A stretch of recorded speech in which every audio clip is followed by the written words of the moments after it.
Yankees Camp today. Wow. Kratz, facial hair. AJ, facial hair.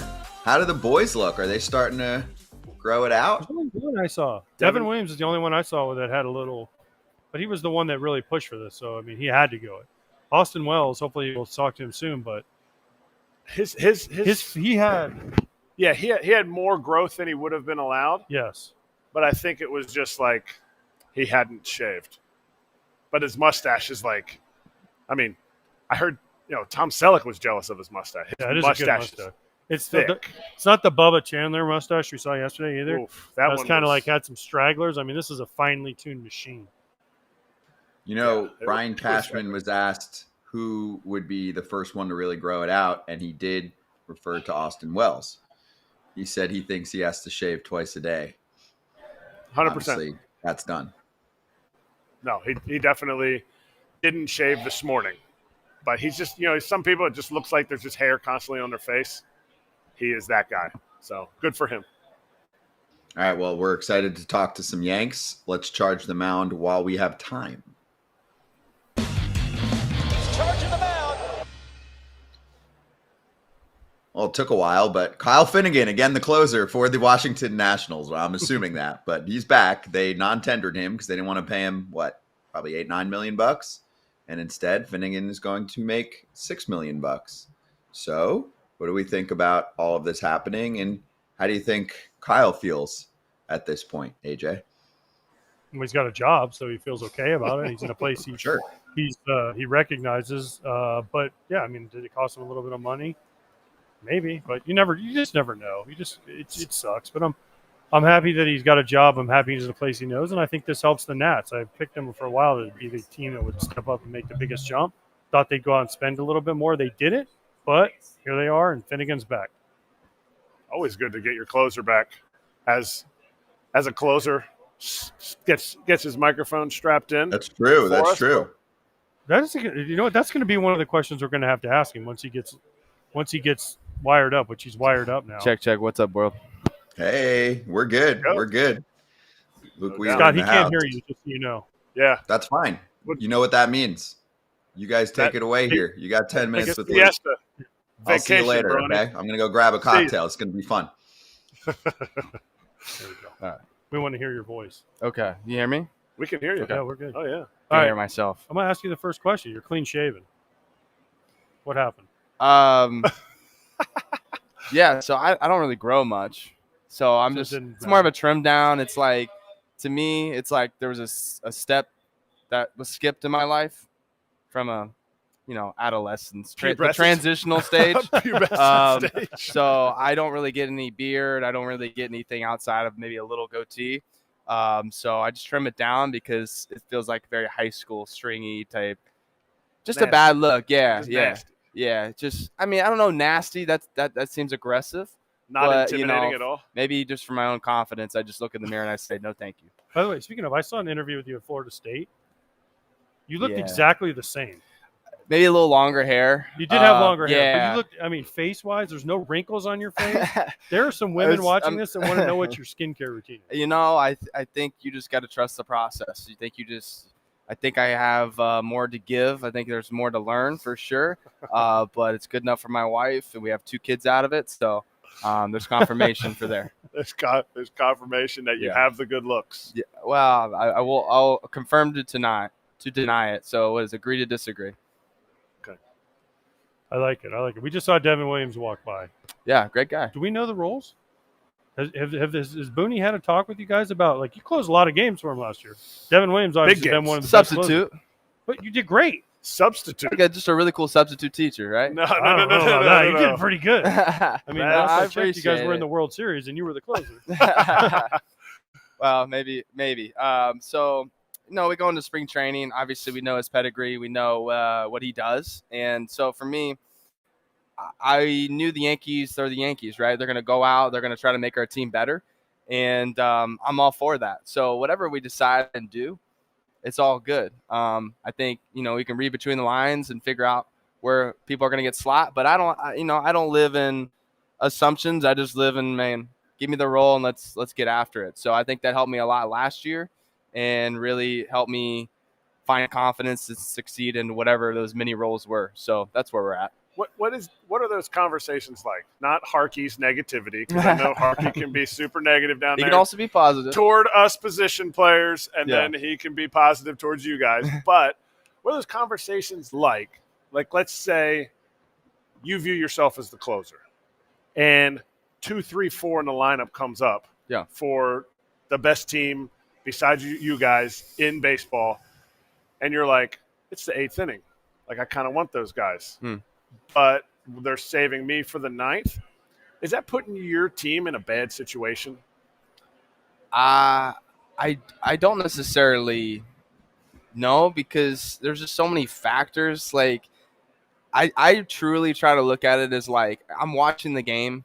I have a soft focus. I'm understanding who's coming up, and in the playoffs, it's kind of all over the place, right? Totally. When the regular season comes, there's a little bit more structure that comes to it.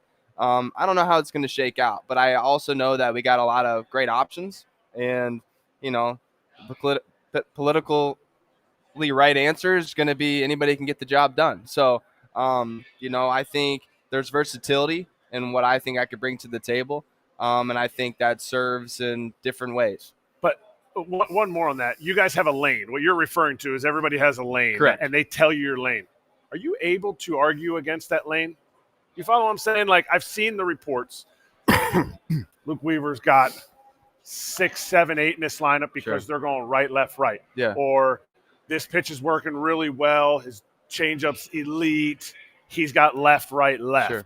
Can you argue against that? Or is it like, I don't really care, I'm going to get everybody out? Like, is that just the easy political answer? Well, that's truly the way I see it. Right. I truly, it does not matter. I mean, it used to matter when I wasn't getting people out, and I was like, can I pick and choose who I want? I don't want that guy. Yeah, exactly. Like, maybe get an autograph after the at-bat's over, after they take me deep. But, right now, like, I'm prideful in the sense that I've worked a lot in my process to get where I'm at, and that comes with just being like, let's go. Like, it doesn't, I know how to get you out. It's just whether I can get you out or not. It's whether you win the battle or I win the battle. And I think we both know each other's strengths and weaknesses. And so, there are moments where things match up better for a certain guy. It might not even be me. I remember one specific at bat that we all remember where Mr. Noel in the playoffs came up, and that was a terrible matchup for me. Like, I don't have the pitch that he's more susceptible to, right? Yep. But I also know that I had Lane Thomas 0-2, and I completely lost the at-bat to 3-2, and he hit it. I came into the zone. I lost the game in that moment to me. He came up. He tied the game. The rest is history. But to me is like, you got to understand who you can get out and who you have a little bit trouble with, and you got to kind of go around it, and he wins. You changed your delivery last year. Who did you model it after? Because a lot of people don't know. Is it true, Yamamoto? I didn't model it after him. I just used him as a template to understand more about what that was going to give me. I kind of did it by mistake, so to speak. I kind of was. You eliminated your leg kick. Yeah. Well, the leg kick was garbage. I mean, it's just. it's like throwing out. It's like you're fishing, right? You got like a big heavy line, but you're trying to go top water. It's like, well, the thing's just going to sink to the bottom every time. You're not going to catch any unless you got like a mudfish or some flounder. I don't know what lives down there at the deep bottom of the ocean. But you're from DeLand, I am from DeLand. Trust me, Yeah. There's some nasty looking fish. But the point was to eliminate and keep it simple and find a way to allow my upper body to move and create the speed and the consistency, because that's how I move as a pitcher, right? So I think it was identifying the dead weight, pun intended, really, and just pushing it to the side and finding a way to be consistent. You know who the Yankees are playing today on the other side? Do you know? The Cardinals. Yes. So are you going to go over there and look at Mozeliak and say, dude, if you just would have taken away my leg kick, No. I might – because, listen, Arenado's here. Yeah, I did see him walking. He's here for a showcase. I mean, because there's been some. I'm not going to comment on that, but I was perked up to see that he was here. Yeah, so we'll see how the game unfolds. So you said you're throwing on the backfield. You should go into Boone and say, listen, Boone, Matt Blake, hey guys, he can come over and get a live rep if he wants. That bat off you. I ain't scared. You can come over. Lefties, you can't get lefties. I got 25 pitches, so whatever happens in that, whoever's in there, doesn't matter. Doesn't matter. Whoever just stands in there and watches them. Well, they put Judge in my first down in the other day, and I was like, well, yeah, we're not throwing inside. I'm not ready. His ticket? I got a couple swings, and then I tried to get greedy with 3 fastballs, and he mishit a ball that was like warning track. Like those are smaller fields. I don't know, man. It was like it was on this field, right? My daughter was in the field watching in the stands at the time, and she's like, "Why did Daddy jump?" Apparently, I'm like, "Because Daddy was nervous, honey." So no, I mean we got some great hitters, obviously. So I think today he could be back there. I don't know, but I'm just like, I went up to both of the. I went to like Bellinger, and I went up to Judge, the other outie, and I was like, What's up, guys? You know, hey, what are we looking for today? You know, what's our game plan? We chilling? Like, you know, we tracking? What? And so they're like, oh, you classic pitcher. And I'm like, look, dude, you scratch my back, we scratch each other's back. You tell them, or is it? No, I want to. Like I want to. We're doing the wiggle. I did when I had Judge in the at bat. I was 2-0. I got some good fastballs by him, and then all of a sudden it was like I looked back at Harkey and I was like, should I throw one more? And he was like, get him. And then he almost took me deep, and I was like, that was stupid. But Harkey sold you? I mean, he would just gave me the confidence. I looked dead in his eye, and he's just like, do it. And I'm like, I'm going to do it. And then he almost did it. He almost put one out on Del Mabry. To show, hey, that guy won the MVP. I don't care what anybody says. That I can't get 3 by him. Wow. All right. Is there trash talking going on with that? Because some of the teams that we talked to, some of the dudes, I know I loved it. Yeah. I sucked at live BP, but if I hit a dinger against you, they mattered in the bushes. They mattered in live BP. Yeah. Is there trash talking? Like, did you get anybody out? And no, it's all fun and games, right? Like, I think if it's done the right way, right? If you're out there just like, you know, sit down, you know, for me, it's like. Did you see the Rockies guy yesterday? I don't think anybody's paying attention to his athleticism. Okay, we'll let you finish, and then we're gonna go to Jan. Holy smokes! Let's go. But no, to that point, it's friendly competition. Obviously respectful that we're both getting our work in, but you know, and it's also nice to be like. And when I was talking to Judgy, I was like, I thought I could get. You weren't getting 3 by me. You know what I mean? So it was like there's a little friendly like thing, and I was like, well, I thought I could. And now you proved I couldn't. So congratulations to you. Okay, now let's talk about the Rockies. Yeah. So in the 2 days, the Rockies have had the guy bat flip one to the pitcher's mound. I didn't see that. So the guy hit a home run. A young kid. He bat flipped and landed at the pitcher's. We sure it didn't slip. Oh no, it wasn't going to go that far. We got a perfect. Yeah, okay. But it was a full homer. Yeah. Had to, as soon as he hit it, he's like, "Oh, I'm sorry." Yeah. I immediately apologize. Didn't mean to do that. Sure. And then the pitcher yesterday, Jan, he was like doing the Michael Jackson. Yeah, right here. Woo! He was like doing the Michael Jackson splits and.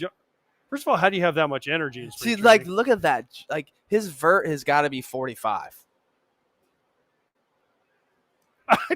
I'm telling you, I don't know what's going on, like where this game is headed. I mean, it's obviously exciting in different aspects. You know, we talk about the pimping of the home run and allowing guys to be themselves. I think this is maybe the version of what a pitcher looks like. I think a lot of times we're like, wouldn't you be tired though if you did that every time? I'm not one to exert energy until I know the game's over. So any roar or any type of cool thing I'm trying to do is when I've tapped out and I've exerted all my energy and I know I have no more, because I learned real quick as a starter, as soon as you burn it, you don't get it back. And the velo typically drops and the hitters start to find some contact. So it's cool to watch. I mean, his athleticism was unbelievable right there. And I get to check out his program. But, you know, look, he's having fun. He's at the first big league camp maybe. Like, I don't know, but he looks electric. So we'll see where that goes, and we'll see how the vets in the league, you know, take it nice. I don't know.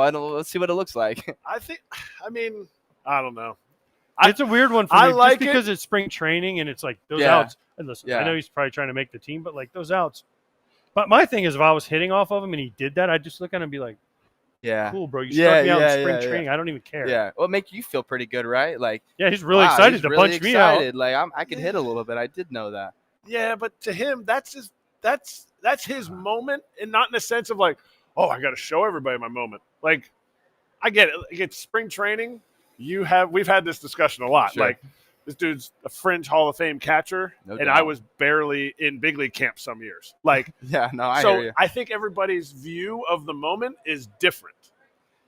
I'm one to understand, like, what's his background, what's his story, like, what gives him that electricity that's flowing through his veins? Is it like, where's it deeply rooted? Like, once you understand that, I think a lot of times you see a guy across the field and you go, I don't really like watching this guy, you know, and then your teammates with him and you're like, this couldn't be more of a 180, right? Because you're like that, like Juan Soto in the box.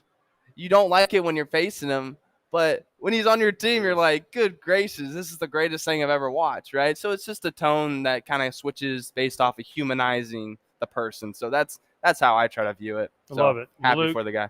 Thank you very much. We really appreciate you coming out. Go get your inning in. Yeah. 25. There you go. Wait, you don't even do up downs, right? So you just do a 25. It's going to be 25 straight. So it's going to be a long, grindy inning. You're going to be exhausted. Yeah. I'm going to have to velo change it and just try to save some for the back end. All right. I like it. Do they wait to make you cover first on one, or is that not in the live right Usually now? it's like a pitch out maybe or something at the end. Okay. Throw it away, I think so. Then you have to do it again. Yeah, I'm sure I'll get enough practice with them hitting him in play. So I'll just I'll run over and just do my thing, but we'll see what happens. It's all good. Luke. Hey, thank y'all. Yes, Appreciate it. Thank you FT so much. Family, Ken Rosenthal next. Inside Scoop.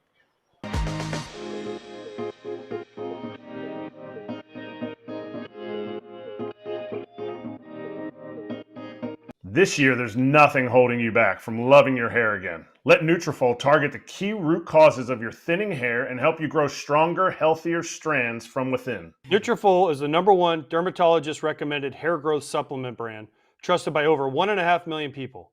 See thicker, stronger, faster-growing hair with less shedding in just 3 to 6 months with Nutrafol. Building a hair growth routine is simple. Purchase online, no prescriptions required. Automated deliveries and free shipping keep you on track. Plus, with a Nutrafol subscription, you can save up to 20%. Start your hair growth journey with Nutrafol for a limited time. Nutrafol is offering our listeners $10 off your first month subscription and free shipping when you go to Nutrafol.com and enter the promo code FOUL. Find out why over 4,500 healthcare professionals and stylists recommend Nutrafol for healthier hair. Nutrafol.com, spelled Nutrafol.com, promo code FOUL. That's Nutrafol.com, promo code FOUL. I've been also telling guys like the importance of the game. Just, I don't think people understand the average service time is getting way down. You know, when I broke in 14, the average service time was 5.5 years. Then around our last CBA, it was 3.5. As of last year, it dipped under 3. So guys aren't even getting 3 years anymore in the game. You're getting rushed up. You're getting in and out. And, you know, I just want to try to explain to guys, you know, how to get longevity. You know, certain things like the value of a walk, making sure that all aspects of your game is what the game will consider above average. You know, defensively, are you checking off boxes? You know, are you working on your defense? Are you working on your base running? Are you working on your swing every day? You know, every aspect of the game that you could be better at to help the team win. But there's offensively, we've talked about the value of a good at bat. You know, we tend to look at really 7 things: getting a hit, hitting the ball over 95, getting a walk, a hit by pitch, moving a runner over, you know, sack fly. You know, are you producing those outcomes? Are you producing those outcomes to, you know, to help the team? So.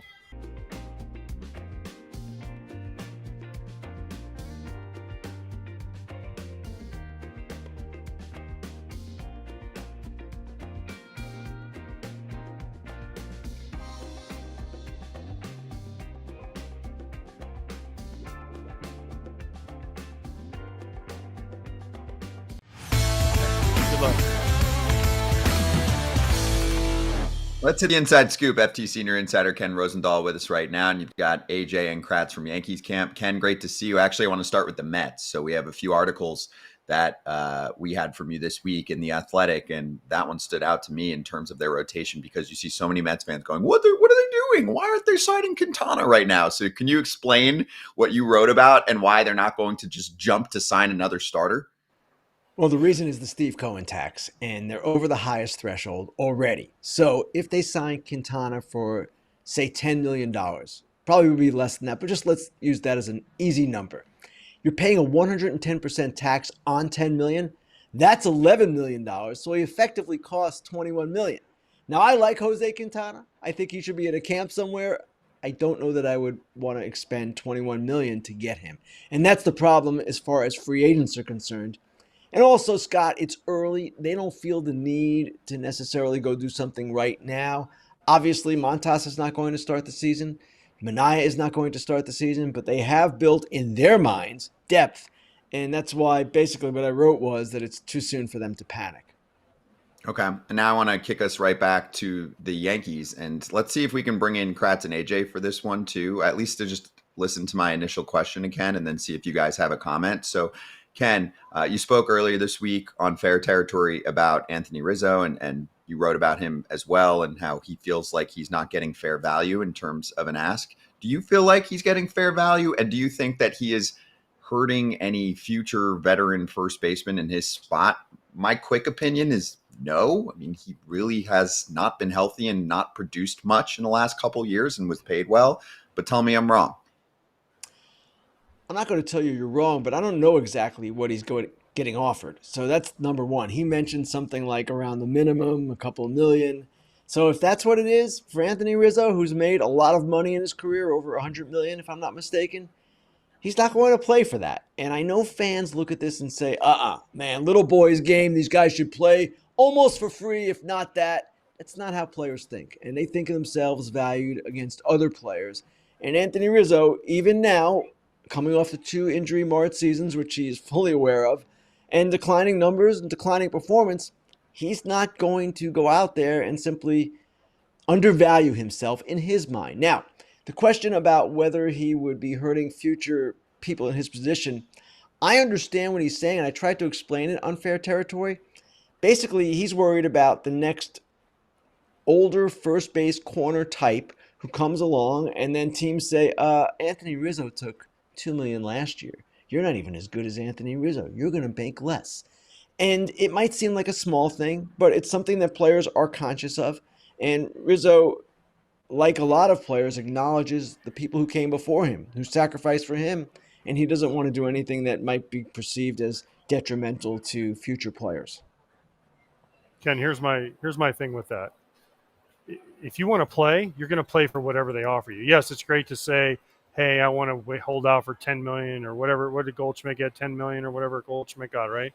But at the same time, if you want to play that badly, and teams come to you, and every team is coming to you at $2 or $3 million, guess what? That's your value on the open market. Maybe go out and have another great year, have a healthy year, and then maybe you can get $10 million. I understand. Listen, as a veteran guy, I went through it. My second to last year, 2015. The Braves paid me $2 million. I was coming off, I think, making 8.5 the year before, right? But I knew where I was in my career, and I was just happy. Hey, they're offering me a big league deal. I don't have to go to camp and compete for a job. So they're different things. Yeah, was I thinking about like, oh yeah, well I'm going to affect guys later? Well, I was 38 years old, and I was like, well, if there's another 38-year-old catcher, then they get $2 million. I might be pretty happy about it. So I don't know. I feel like this is one of those things where if you don't want to play, then just be like, yeah, I'm not. If I don't get, we talked about how many guys have said if I don't get $5 million, $10 million, I'm not going to play. But to say like, oh, I don't, whatever. It's just, to me, you either want to play or you don't. And again, I've never been in this situation. I was never as good as Anthony Rizzo is. Never made as much money as Anthony Rizzo has. But at the same time, I'm like, if I want to play and someone offers me, I'm going to go play. If not, I'm going to go home. Now, I understand, AJ, and certainly that's a fair point. And in my view, I look at this not just in baseball, but in individual circumstances, people I know, relationships I have with people. Everybody has their own personal situation, right? And everyone has their own circumstances and reasons for doing things. And I don't know that I'm going to sit here and judge and say, you should play for $760. I understand what you're saying about if you want to play, just go play. And a lot of fans think that too. But and he's not going to get $760. He's not going to get $760. He's going to get a few $1 million. No team is going to go to Anthony Rizzo and say, you're getting the minimum. They're going to offer him a few $1 million, right? So in his to mind, me, it's he said, actually, AJ, he said some teams were basically offering him around the minimum. So I don't know about that. And I've heard of some NRIs being offered to some pretty accomplished players in recent days, guys who do not deserve NRIs. So I don't know exactly where he is with the offers. His family circumstance is another thing. He's having a baby, or his wife's having a baby, in July, I believe it is. It's their first one. He's got to feel like it's worth it to him. Now, what's worth it to him might not be what's worth it to you or me, and I understand that. But, again, each personal situation is different. What Ken was talking about with the NRI is non-roster invite. Essentially, this guy's entire career, you talk about taking less to still have a job. Everybody goes through it. Anyway, speaking of a guy that takes less to still have a job or has gotten paid more to still have a job, tell us about, your article about Hedgie, about Austin Hedges and how it came about, but also, like, to me, this is exactly the fun stuff that you miss as a player. Well, I'm going to talk about how it came about probably next week on Fair Territory. So I'll save that one. But it was a lot of fun to do, Eric. And just the stories from inside the clubhouse, and some of them are almost, 2 years old now, from the 23 championship season for the Texas Rangers. Sometimes you have to wait to get these stories, and they're worth it. He is a guy that connects people. And I saw, as I always do, I look at the fan comments under the article, and people, some get it, and a lot don't. A lot say, oh, he's getting $4 million, he's a 186 career hitter. Read the article, and you'll understand why he's getting that money. One, he is an elite defensive catcher, one of the best in the game defensively.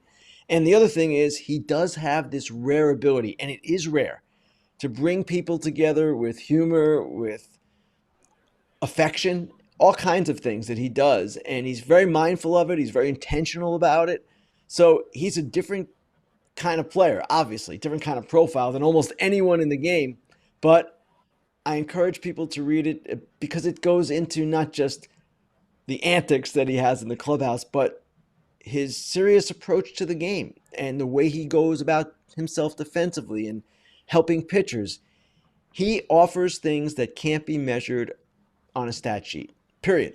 And the Guardians, one of the most frugal teams, one of the most analytically minded teams, they obviously see it. So all those fans out there who say, I don't understand how this guy can have a job. If you're smarter than the Cleveland Guardians, be my guest. Go run a team. Hey, by the way, don't tell the analytics people that there's things you can't measure, Ken, because you're going to get in trouble. I know. A lot of trouble. A lot of trouble for that one. All right. I got to ask you, because we're in Yankees camp. They're playing the Cardinals today. There's a certain third baseman that made a long drive from Jupiter to Tampa, right? Eric and I have kids that play on high school, and they have to go to these showcases. Is this possibly a showcase for Nolan Arenado today? Because this isn't in his mind, it might be.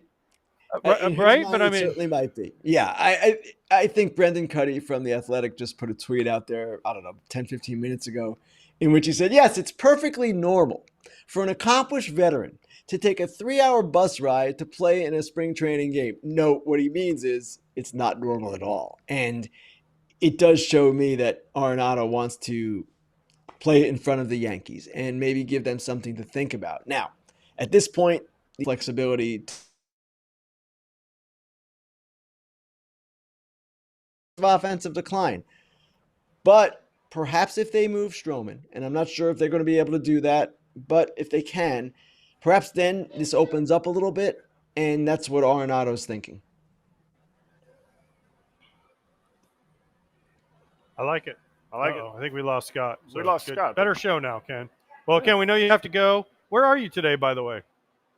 Fort Myers, Red Sox. Oh, Fort Misery. Oh, is that why? Where are the Yankees? You're at the Red Sox? Is trying to rekindle the rivalry. Cool. AJ, I gotta thanks, go. Ken. I know. Man. Thanks, Ken. Enjoy JetBlue. I hope if you go all the way up to the top of the left field, you might get a nosebleed, Ken. So watch out. That's Ken Rosenthal. Obviously, Fair Territory coming up tomorrow. Catch it live, 10:30 a.m. Eastern time, an earlier time slot for that one here during spring training. FT fam, be right back from Yankees camp.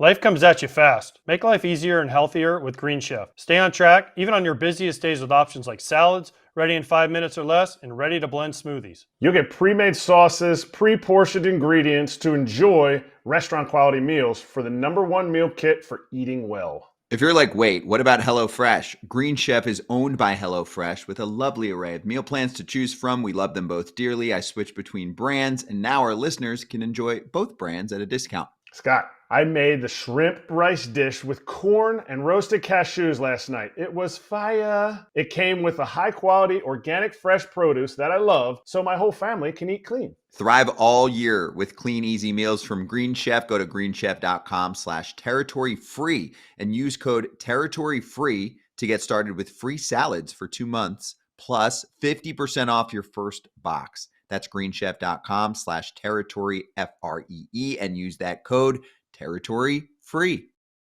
I can't talk too much about it, per our rules, but I do feel like, the free agency ain't really like free agency no more. The trade deadline is really free agency. The middle tier players like myself now, unless I go out there and put up some numbers like I used to, the middle tier is really the free agent market around July. Makes sense.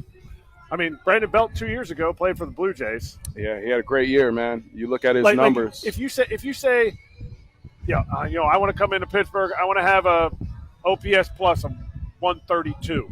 You'd be like, I'm looking for a multi-year deal the next year. Brandon Belt hasn't been back in the game since. Yeah, that's kind of, the market is what it is. I had to face the reality of after 23, what I finished making with my incentives, $8 million, and I had a better year than, the market for me was $4 or $5 million. So I had a hard time understanding that, but it's really what they want to pay you.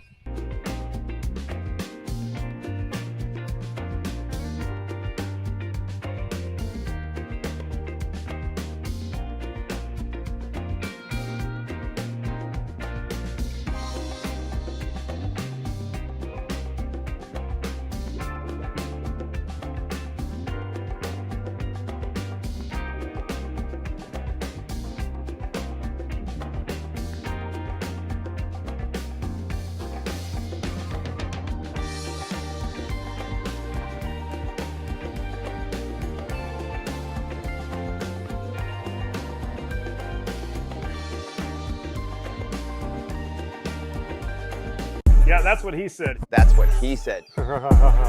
That's what he said. That's what he said. All right, we love Max Scherzer on this show. He appears from time to time, very opinionated. To be honest, I don't always agree with him, but he says it with his chest, and sometimes he is spot on.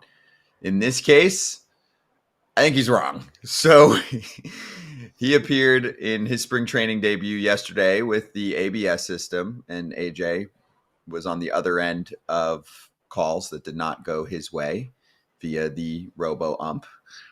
He said after the game, quote, "I'm a little skeptical on this. I get what we're trying to do here, but I think major league umpires are really good. They're really good. So what are we actually changing here?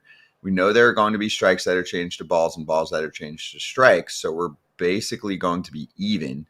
So are we actually going to improve the game? Are the umpires really that bad? I don't think so." And later said, this isn't a Jason Stark article, by the way, that's kind of how we've always played baseball. That's kind of what looks normal. When you get to this robot world, if we're going to sit there and say it's a laser zone, then we don't care about if a pitcher hits his spot or not. I'm super against this. I mean, the ABS system so far looks like a roaring success. Okay, I'm gonna tell you this story, which I think is great, and I've only seen it a couple of times, I haven't seen it in person yet. But I was talking to Daniel Descalso, who's the Cardinals bench coach, and we were talking about it, and he says, "I love the ABS." And I go, "What do you mean?" He goes, "It's electric." He said, "We had first one the other day, and there was like 4,000 fans in Jupiter." And he goes, "Somebody did this, the whole crowd. We're yelling, the crowd's yelling, strike, strike, strike, strike. It comes back as a strike. We jump up and down. The crowd goes crazy." I saw it yesterday. I He's saw like, it live it's just yesterday. something else for fans to get excited about. I think Max couldn't be more off, and I agree with a lot of stuff that Max says, especially the part where he said, it just kind of evens out in the end anyway. No, it doesn't. Like yesterday, we stayed for the Pirates game afterwards. Tommy Pham, who was on the show, we talked to him, and he was, talking about, well, I guess I'll have to try to use it. I don't know if it'll even come up. 3-2 count. Gave him a catcher threw it around. Tommy didn't even waste 1 second. He was like, oh, you got to check that, dog. Everybody looked up at the screen. It was, even in Pirate City or Lecom Park, whatever it's called, it's up on the screen, and all the fans were sitting there, and you could see there was it was exciting for me. It was exciting for my son. It was the first time we'd seen it live, and they got it right. Tommy got a walk. It doesn't even out in the end. You get the right call. You get the call correct. That's what you're looking for. It just didn't work out for Max, so it was a good soundbite. He got today. fooled. Kirk framed the crap out of that ball. It's low, and watch. Oop, yep, brought it back. Yep. Nope. Is another example. Is another example of not letting pitchers. They just don't know exactly what the strike zone is. Yeah, a lot of them heads are moving. They can't. Oh yeah, they're trying to watch. We're trying to, you can't let pitchers fight the zone. You gotta let the catchers and hitters do it. Yeah, they're biased. What's going to be, Scott? What's going to be the most fascinating is we keep talking about this. Who's allowed to do this? Again, it's going to come down to who the team's allowed to do this, because again, if it's the wrong guy at the wrong time and they waste and it comes up in a big situation, you got a guy with Tommy Pham who knows the strike zone great. If Erik Kratz, there's 2 per team. 2 per game. I think Erik Kratz probably gets 1 challenge per year. If I get it wrong, I lose it. It's gone forever. That's how I would handle it. If your career on base percentage is below 300, I need you to stay away from the challenges, because there's dudes that can hit but have no idea the strike zone. They're swinging at everything. I don't need you arguing. You don't have that leeway. Another thing, Tommy did say every hitter should get a challenge. I think that would be a good way to do it. And also, I talked about talking with Descalso. He had a good idea too. Every hitter gets 1 timeout in a bat. Why can't a pitcher get 1 timeout an inning? Let's say a pitcher has to go cover first. The next one they have to back up home. Then they got to run here or do this. Why can't they get a 30-second, hey, I need a 30-second timeout once an inning or once a start or something? You talk to pitchers about it, and we could have asked Because it gets Luke. going fast. They need to have one. I agree. Even without the people are like, well, they get to step off, and they get to me, even without guys on, there's sometimes when you need a timeout. And I think pitchers gripe about it, but we haven't heard it on a larger level of them griping. I'm still confused on what I'm missing from Max. I would love to do the back and forth at some point with him and be like, Max, first of all, like Kratz said, it does not even out. Okay. Game 7 World Series, you've worked your whole life to this, pitches 8 inches off the plate, and you get, a strike 3 call from your teammate who's at the plate. You're going to be pissed as hell, and then we can reverse it now. So it doesn't even out. It improves the situation.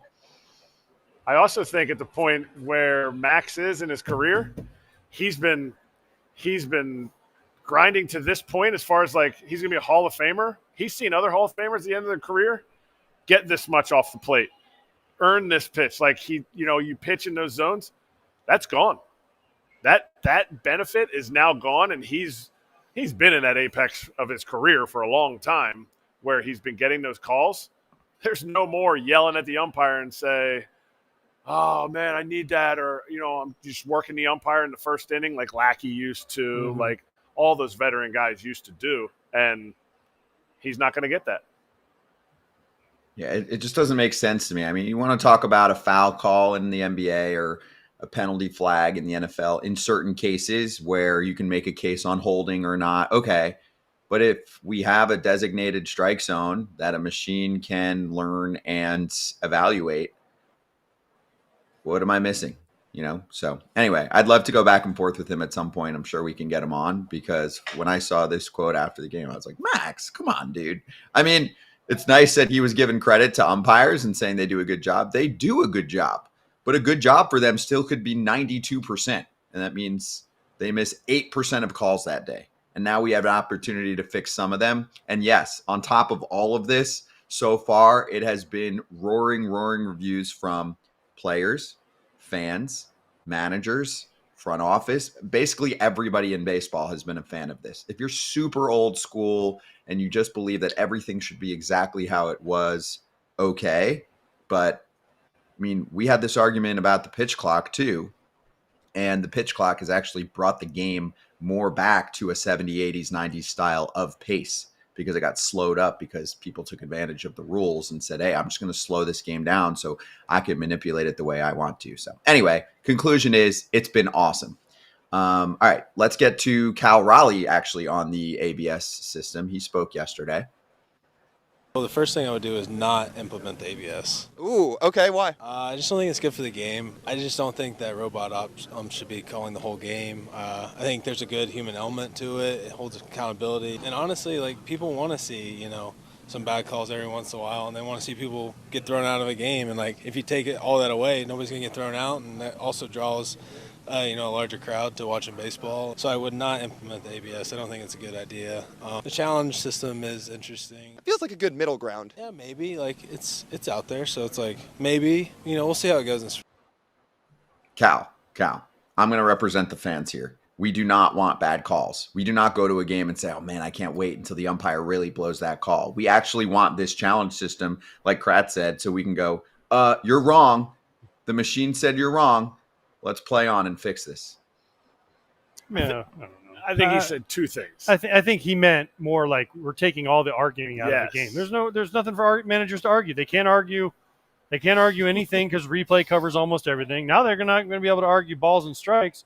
What fun is it? How are you going to come and see Lou Piniella kick dirt and Lloyd McClendon pick a bag up and steal it, and Earl Weaver and all these managers come out and put on a show for the fans and get their teams fired up?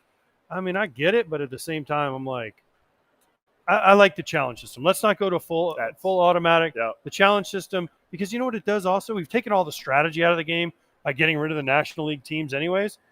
Or the National League rules. So let's have something we got to have a little strategy to do.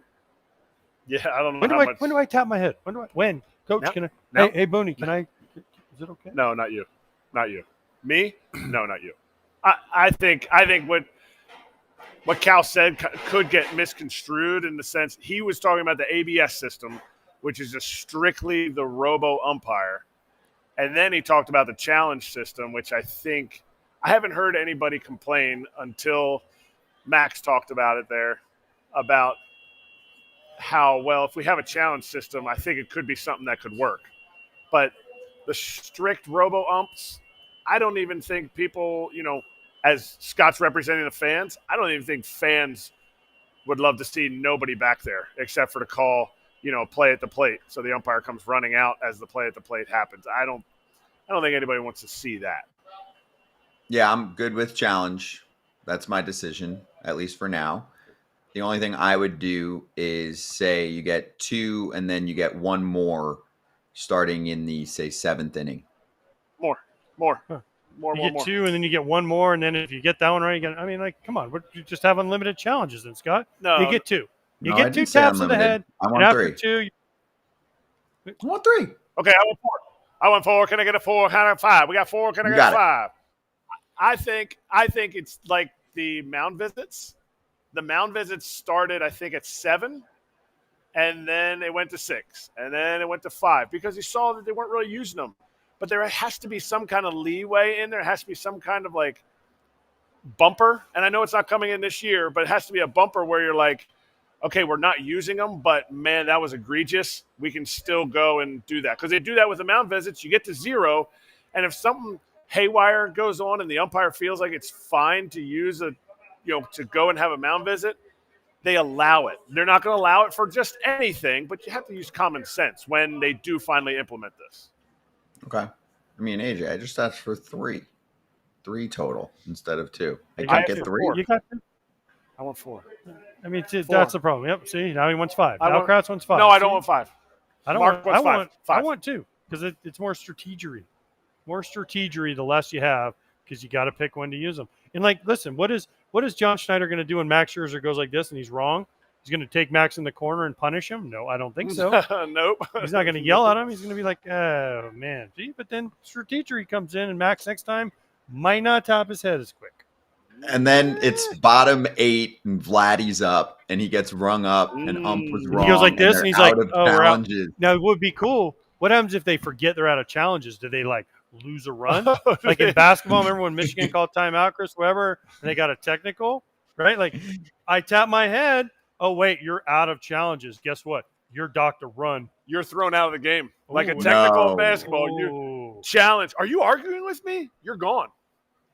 I think the ump just gets to say, ha ha. You challenged 2 times already in this game and we're wrong. So, ha ha, you don't get it. Play on. I think that's what you do. Oh, I've had a terrible game. You missed the other 18 I missed. The 2 you challenged, I was right, though. I was right. And hey, if they start arguing, good. Then you got your argument still. And then someone can get kicked out. What happens if, like, say, God forbid, somebody goes like this and they're just adjusting their helmet? And they're like, we're challenging. The umpire's mad at them for something. They're just like, and they're like, oh, he challenged, even though pitch was like way out, like it was an intentional walk or some pitch out or something. I don't know. So you're playing into what you're saying. There's still many other ways to get in arguments with umpires and put on a show at times where people will get thrown out of games. All right, coming up next, we actually have a new show, part of the FT Network. It's a very familiar face. We'll show a clip from that when we roll on here.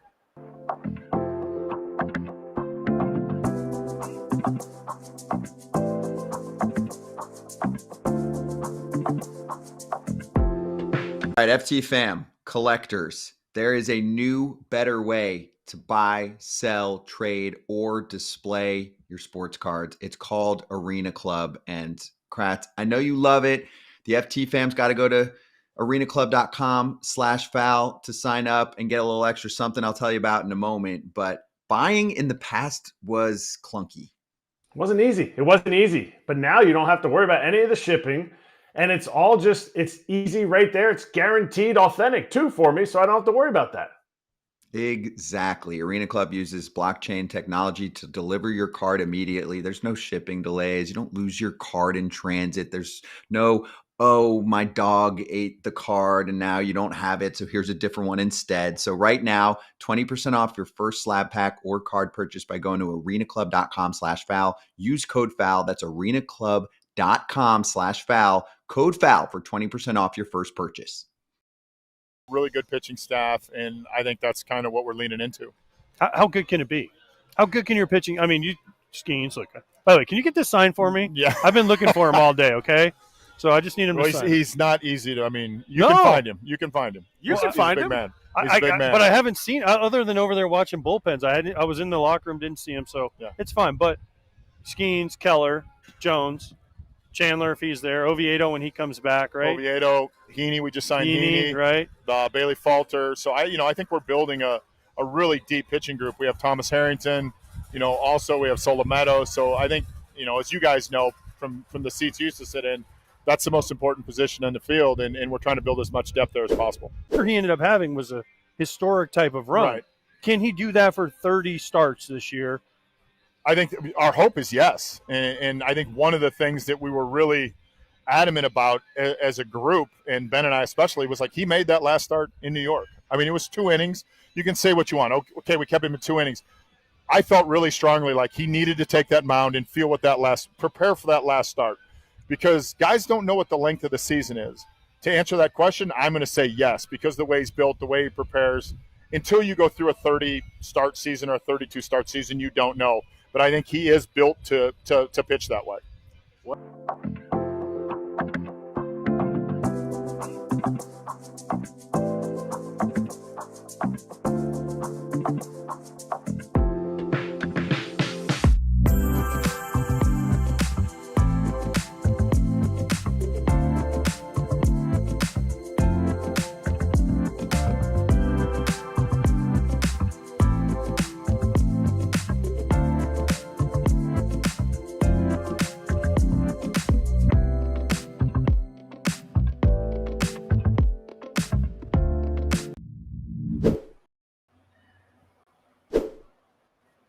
Oh, mace-plaining.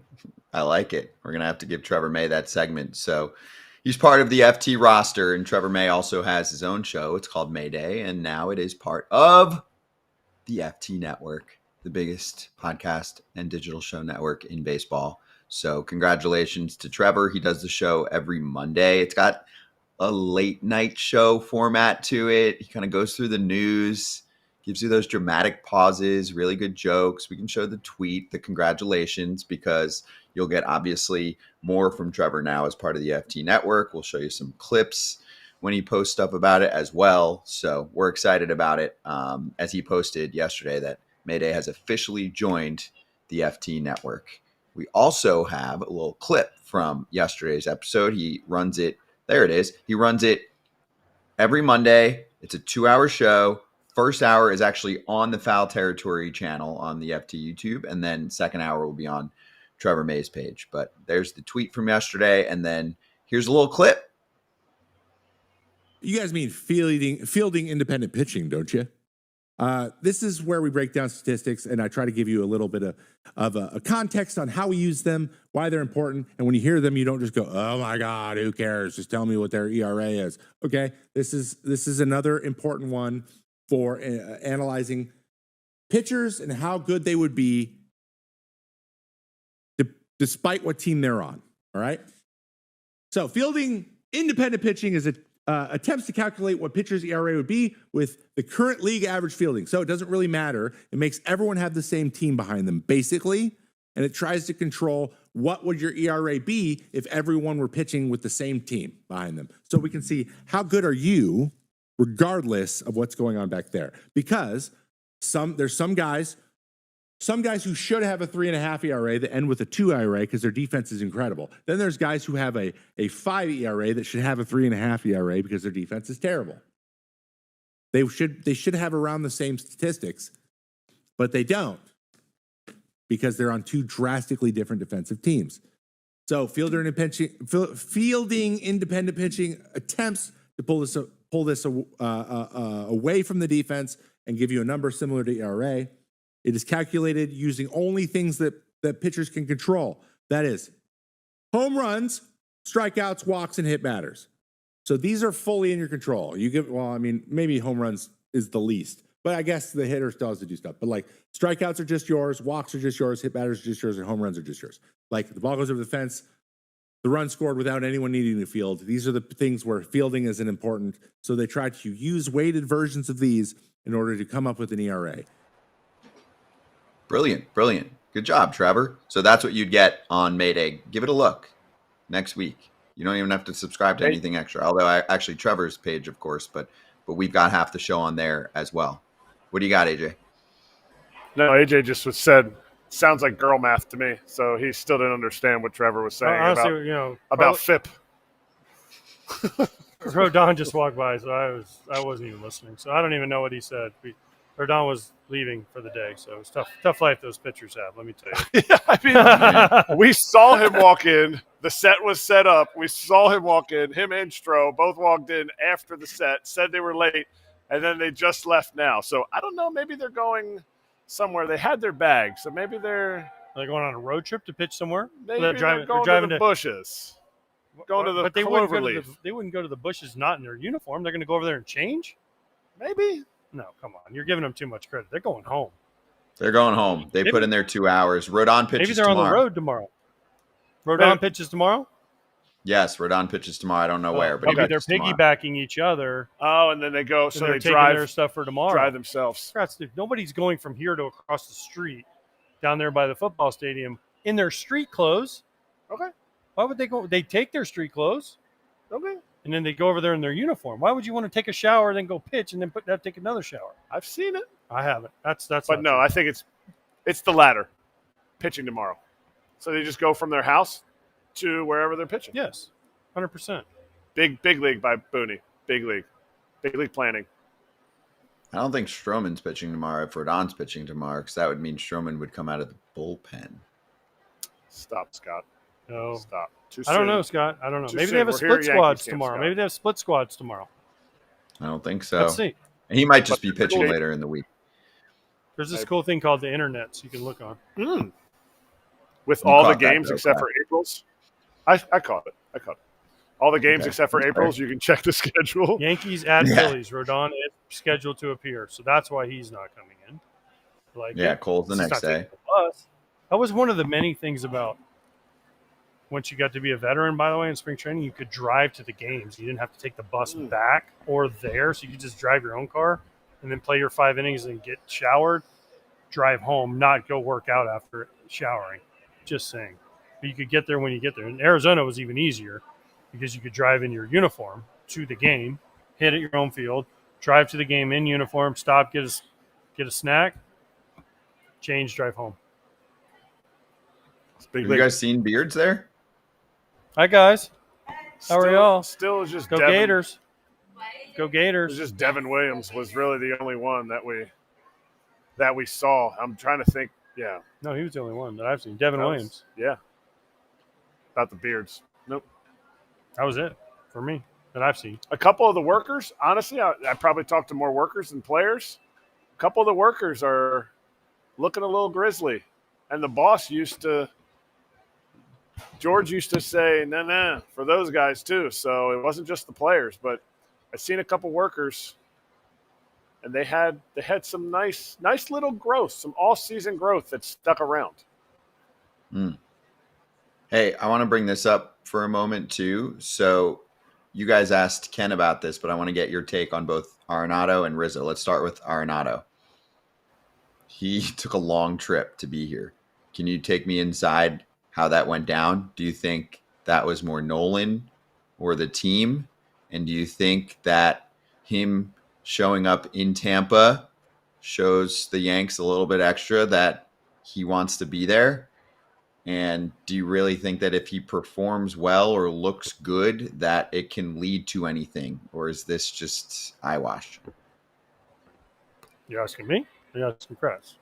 I mean, I think, listen, he didn't want to make a 4-hour, 3.5-hour drive unless he really maybe wanted to go play for the team that they're playing against. I don't know. To me, listen, the Yankees, if he ends up in the Yankees, they already know what Nolan Arenado can do. So the fact that he drove this far, I don't know if we should be giving him credit, or I'm asked more of like, why? I remember when I saw him walk in, I was like, man, Ollie Marmol hates him if he had to drive all the way here. And, they were laughing. No, he wanted to come, so good for him. He wanted. I mean, when you get to a certain point in your career, Scott, you can make those decisions, and Nolan wanted to come. Now, why he wanted to come, I don't know. Maybe he has family in Tampa. Maybe there's someone he wants to have dinner with. Maybe he enjoyed the hotel they were staying in last night. I don't know. Maybe he's golfing up at Innisbrook. Maybe he's driving up something like that. Innisbrook. I don't know. But as focused as he is, and the fact that he's a vet, he definitely asked to come on this trip. He could have played all games in Jupiter and never had to leave Jupiter. Yes, I agree with you that that all the teams, Dodgers, Yankees, Tigers, Red Sox, they all know what Arenado can do and has done. But he is kind of trying to rebuild his value a little bit after the season. There's no better way to show a team than by putting yourself right in front of them. Because today, the Yankees are going to be working out all their infielders. They're going to have certain guys at third. They're going to have certain guys at second. And maybe something happens. To me, I think this is very deliberate, and I think it is in my opinion, hats off to Arenado, because it shows while he doesn't want to be with the Cardinals, he doesn't want to play at all 29 other teams. Well, now 28 because the Red Sox don't want him and the Astros seem to not want him. But it shows he wants to go somewhere, and maybe he's showing that he's willing to change the teams he'll go to. Okay. And then I want to ask you about Rizzo too, especially because you're at Yankees Camp and he was part of the Yanks the last couple of years. I know he's dealt with injuries. We talked about this with Ken Rosenthal, but whether you believe in it or not, and whether you think that it should drive value for a player, front offices are not just looking at basic stats. And even if they did, they don't look great recently for Anthony because he hasn't been on the field as much and doesn't look like the prime Anthony Rizzo, and that's okay. But if you go to his StatCast page, I mean, the percentiles in terms of where he ranks among the league in most of the hitting peripheral numbers are towards the bottom, right? The only one that, he's got some red for is some contact. But everything else, expected slugging, exit velo, barrel percentage, hard hit percentage, etc., is towards the very bottom of baseball, okay? So no matter who he is and obviously the credentials that he has, he's not getting $5 million to join a team right now. It's just how it is. I would say our show gives credit to players for getting their value more than any other show, right? We're like, hey, this player's getting screwed in this situation.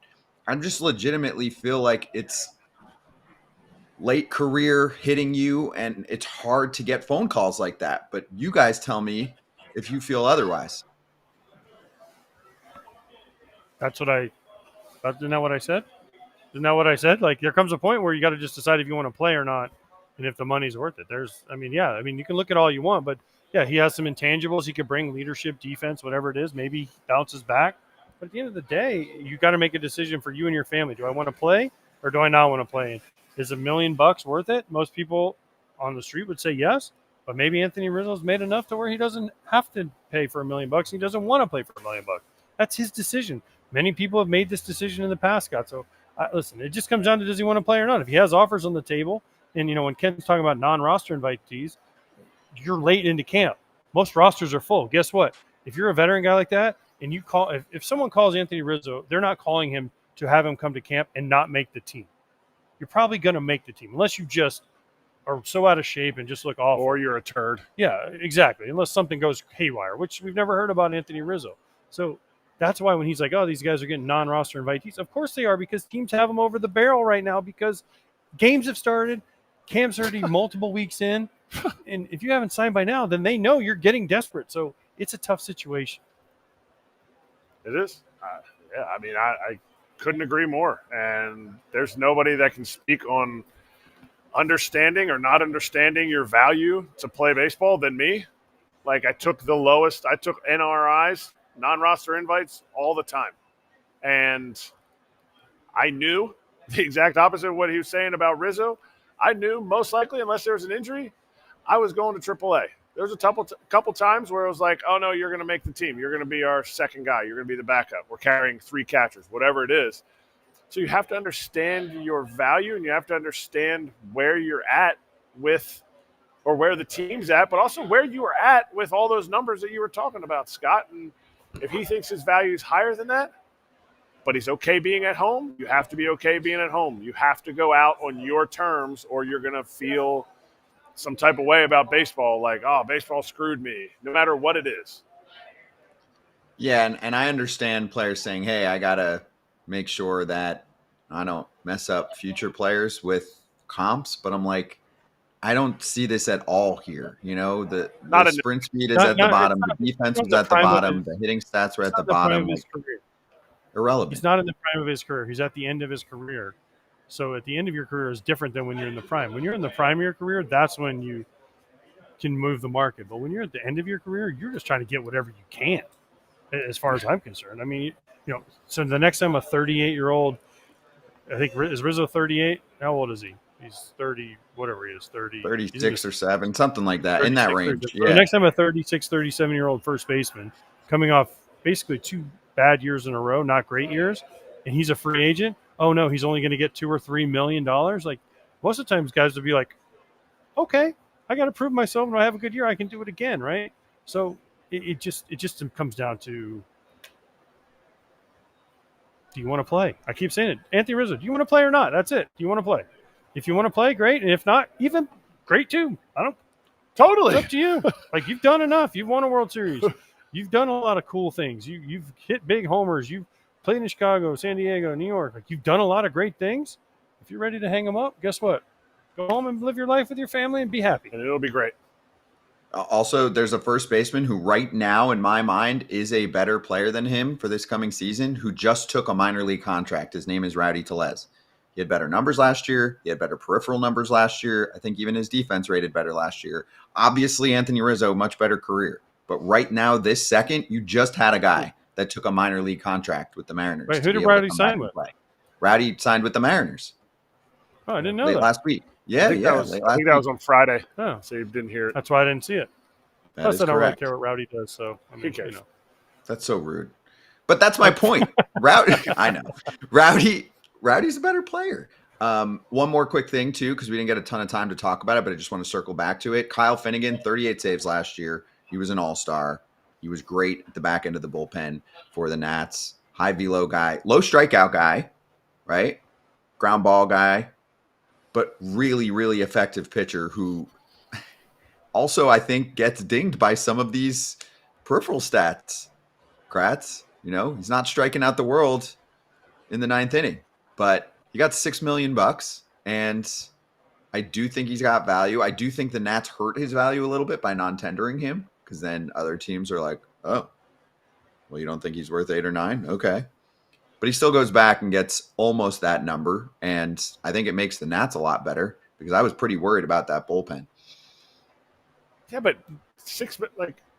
who doesn't have $6 million? That's why I had my fingers up. Who doesn't have $6 million for Kyle Finnegan as like your backup to the backup plan, for the sense of, we got a closer, he's going to be down for 15 days. Bang, we throw Kyle Finnegan in to get some saves. Like, he's done it before. Having that experience is huge, but $6 million, I feel like everybody's got $6 million. All the teams. Yeah, of course. Of course. I'm curious how the offseason went for him and what kind of phone calls came through, but he also does get to take the 9th inning back. So I'm glad it worked out for him. Yeah, he was the name where you're looking around and you're like, hey, what's going on? Why aren't any teams looking at Kyle Finnegan? We didn't really hear many rumors about him throughout the offseason. True. What are you going to do, though? I mean, again, it's tough, man. It's tough. Sometimes you play musical chairs. Musical chairs, and there's no chair left. Exactly. All right, we'll see if Kratz and AJ can stare down a Yank and get him to sit down with us. Otherwise, we'll go over better than box scores from yesterday when we come back. We need a lasso. Lasso some of these guys.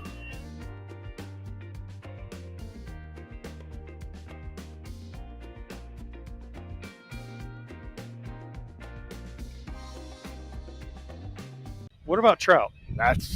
So Trout's the guy, right? So Trout, everyone wants to see Trout healthy. Yeah. So they're taking him out of center, putting him in right. Yeah. Should they just say, you know what, Mike, we love you, but it's DH time for you? Yep. And you think he'd be able to stay healthy enough to get 500, 600 plate appearances? He can if he says I'm not gonna be the 2014, 15, 16 Trout. Like, I'm not gonna be that same guy, because he will, because I was there. You tussle with, but I can run hard down the line. I can hustle double. I can steal bags. I'm still gonna be that same person. But plain and simple, no. You can be the same person, but in a different aspect. Maybe you're not stealing 20 bags. Maybe you're stealing 10. But maybe you're not getting that hustle double, and it's late in the game, and you guys are up or down 5. Fun to watch. He looks like Skeens a little bit. I'm not gonna lie. Why maybe it's the poorly defined mustache. Yeah. I mean, I get that a lot. But I mean, you do have the hair. Yeah. I mean, you do have. I mean, in the face, you do look like him. There's been a couple times traveling this offseason at the airport. People were like, "You Paul Skeens?"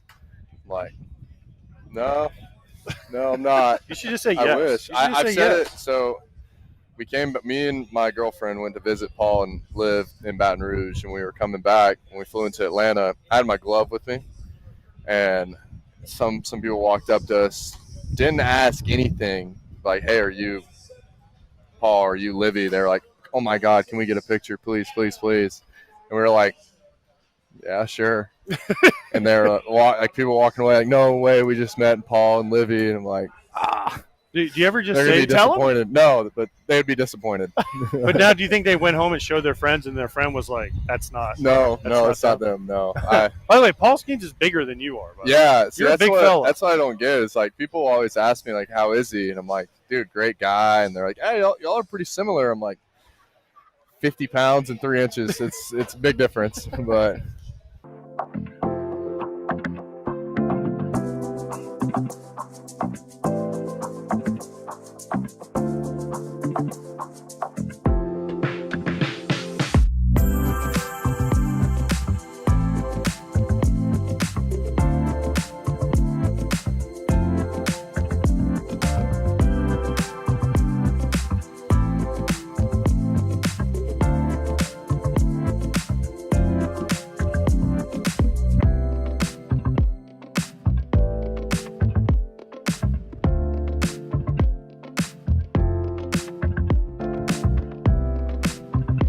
It's down behind his ear.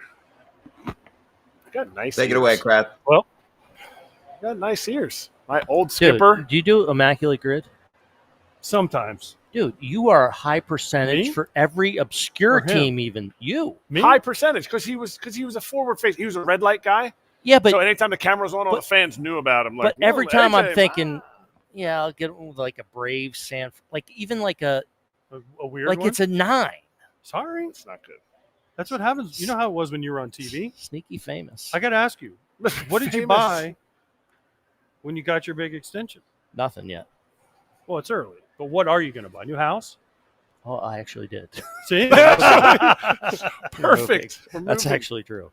So I guess I did. Somebody else has probably allotted that money for something else. So. That's right. Yeah. All right, how's camp? Are we on? Oh, yeah, we're on. This has all been going? Yeah. Oh, All geez. time we just Camp's good. Just flipped- you went from Aaron Boone to Aaron. Yeah.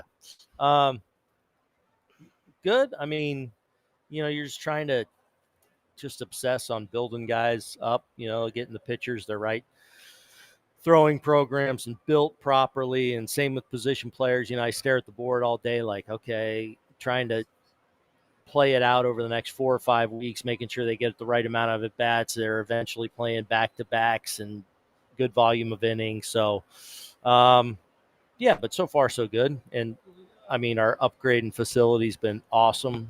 Did you guys walk through it at all? No, we're not allowed to go past that door. But I went to the visiting side. It looks great. Oh no, it's pretty awesome. It's pretty show. Yeah, Extra you guys weight have like room. pools and stuff, right? Oh, it's awesome.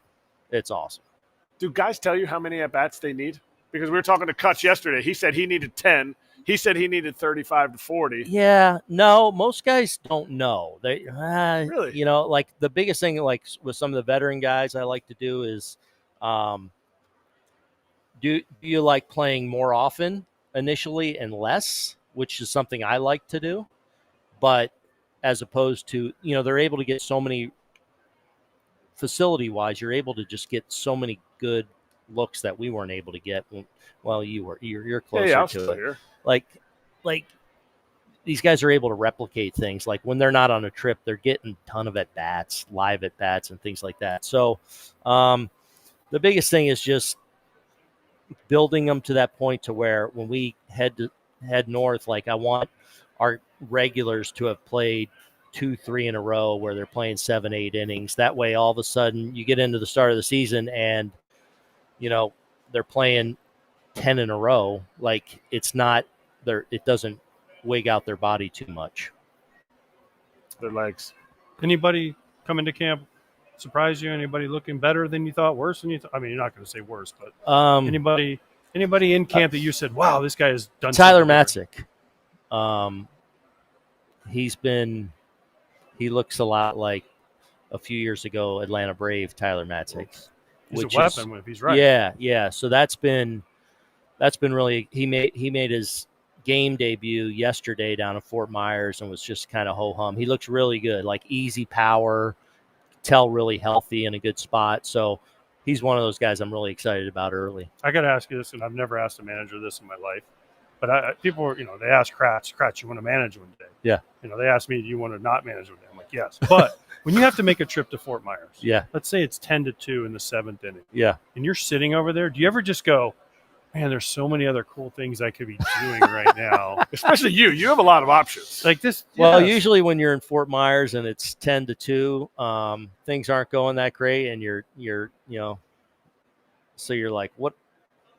Usually to get to 10-2, you've seen something with maybe even some of your minor league guys that are coming over that are like, we need to get better in this certain area. So not really. There's always things that you want to see, especially late in the game with guys that maybe aren't going to initially be with your club, that it's important to see them in those environments and how they respond. I love it. What do you need to tell us to break on the show? Because you broke that Volpe was going to be the starting shortstop. What do you need to tell us to break on the show this year? And then we'll let you go. Well, Volpe will again be the starting shortstop. Okay, well, that's fair. We already knew that. He looks bigger. He looks stronger. So does that mean he's going to be slower? How about, is Martian going to be your center fielder? I want him to be the left fielder. Is he going to be your left fielder? He's getting that opportunity, and he's certainly capable of grabbing it. So hopefully that's the case. That puts Bellinger in center, right? That puts Belly in center. And then, like, when Grish plays, then I can move Belly wherever. Because Belly, I don't care about. Today you're over here, tomorrow you're there. Whereas I don't really want to do that with, like, a Dominguez. I don't want to be moving them back and forth if I can help it. And with Grish being a premium defender, center fielder on the days he's playing, I want him to play center field, and I can move Belly off of that. So, another guy that looks really good early here is Ben Rice. I was going to ask you. 3 great at-bats yesterday. He's catching well. He's probably added 10 pounds to him. Like, he is, and like measurable stuff, it's all like really, really good weight. He's going to be a real hitter in this league. Do you start to look at guys like that when Giancarlo's elbows start hanging? You're like, well, I got Austin behind a dish. Oh, Ben's yeah. Can Ben DH for you? Depending on if G's ready opening day or not, that could factor in how you do some things with that DH spot. It allows me to use Judgy occasionally in that DH, the way of getting him off his feet a little bit. I would say another thing that I've been really impressed with, and you guys will appreciate this as catchers, is I think we've got 6-7 big league catchers in that room, whether they're big leaguers already or going to be on some level playing the big league catchers. Our catching crop is really, and we've traded some catchers that, Narvaez is going to go be a real factor for the Red Sox this year. Our catching, our catching core is, I'm really excited about a lot, like right now, but a lot even like a year, 2 years from now as well. Aaron Gershenfeld is listening. He listens to all the shows. He's blushing right now. He's so fired up about you right now. But you're his favorite. I can tell. Yeah. Okay, before you go, I have one more question for you. Yeah. Lineup construction. Who hits behind Judge? Wells again? Hold on, there's a legend walking by. Hi, Lou. Hey. Yeah, Lou Piniella in the house. Lou How are you, Lou? Good to see you, Lou. Sorry. Yes. I'll get you. Yeah. He's got a smoothie. I don't know. Milton Bradley can't count to 3. What do you want me to do? What do you want me to do? Put sunflower seeds in his pocket? So right now I'm hitting Judgy second, just because we're very left-handed, especially with Giancarlo out. So I would say in that 3-hole, really, it depends who I lead off. So the 3-hole could be Jazz, it could be Belly, it could be different against a lefty. So I don't know yet. What if somebody comes up to you and says, I got what it takes to hit behind Judgy? Would that change your view, or are you like, nah? You got it? No. No, because I think they all have that. No, the ones that they don't all have it. Yeah, Belly, Jazz. You don't have 9 guys that could hit behind Judge. No. There's probably 4. Yeah, but there's some you're not even thinking yet that might factor in, especially as the season unfolds. Okay. But I think it'll be Jazz or Dominguez. That was a Dominguez. Jazz. That's what I was. That was a Dominguez right there. Jazz or Belly. Well, who would I want? Or Volpe's you're just saying Jazz? No, I'm saying versus righty. I would say Jazz so or left, right, Belly left. Could be leading off, or Dominguez, And then or Austin Wells. I mean, so we'll see. He has Belly's experience doing it. Yeah, Belly is the answer. He's hitting big lineups behind him. Behind That's where I am right now, but we'll see. Right, we'll see. That's the answer. We'll see. And then G coming back, then changes because now you got the righty in the middle, and I got Goldie. So we'll figure it out. Good problem. Yeah, you got a lot. Hopefully, of good to see you Thanks guys. for squeezing us Yeah, in. man. You had a busy By the way, day I today. have to say this: I was not a fan when he had his hat on, but when you came out with the pants, it looks really good. So when I first put it on, like first day of camp, I was like, ooh, I'm a little rough, especially my pinhead. I got a little Great Gazoo thing going on, and then it's grown on me since games have started. When you see with the pants, and I can only imagine if you had the jersey on, it would look good. Yeah, not bad. You match. You're Good to you're see you put guys. together. You too, buddy. Appreciate Thank you. kid. Yep. FD, we'll be right back.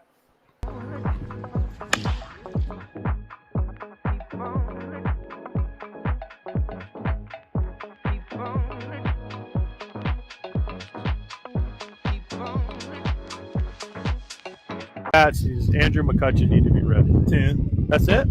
10 at bats? 10. That's what? 3 games? 10. For real. 10. See that? We've been talking about it before, and he was saying, what'd you say, 40? I said 30 to 40. Okay. 10. I never got any at bats, so if you don't get your 10, if you get only 10 at bats, then we don't. Other people get to hit. You get some other dudes. That's it. Just give me 10, and then you throw in an extra 5 to 7 because maybe you didn't do something in the first 10 at bats where you're on base. You got to run. I got to run. You got to slide. I got to run and slide to make sure nothing's broken there. What's the hardest thing right now? Running. Yeah, really? Yeah. But you always could run. Is it getting up to speed? Is it? It's the telling your brain to do that. Like you can still do it, but now it's like I gotta. All right, buddy. Let's a couple hard sprints before this game to make sure that these are still there. You're not doing it in the game the first time.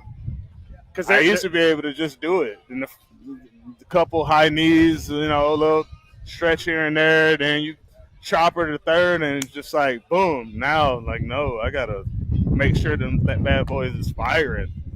So, Where do you like to hit in the lineup? 6. 6. Yeah. Why 6? Not lead off? Lead off a lot. You lead off a lot. I don't like lead off. Why? Because you gotta get the first pitch heater and you don't swing at it? I like lead off from a hitting standpoint. I don't like lead off from on base standpoint because you got guys like Brian Reynolds and O'Neal Cruz who hit the ball a lot, and I got to run a lot. And I'm walking, like 8-pitch walk. Good job, coach. Oh shoot, I got to run now. Oh, now we got to get going. Yeah. Oh yeah, you ability on base 3 times. You got to run.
It's better than box scores. It's us talking about game action in spring training. So let's start with the potential second baseman for the Cleveland Guardians, hitting his first home run of spring in the bottom of the 9th inning against the Brewers.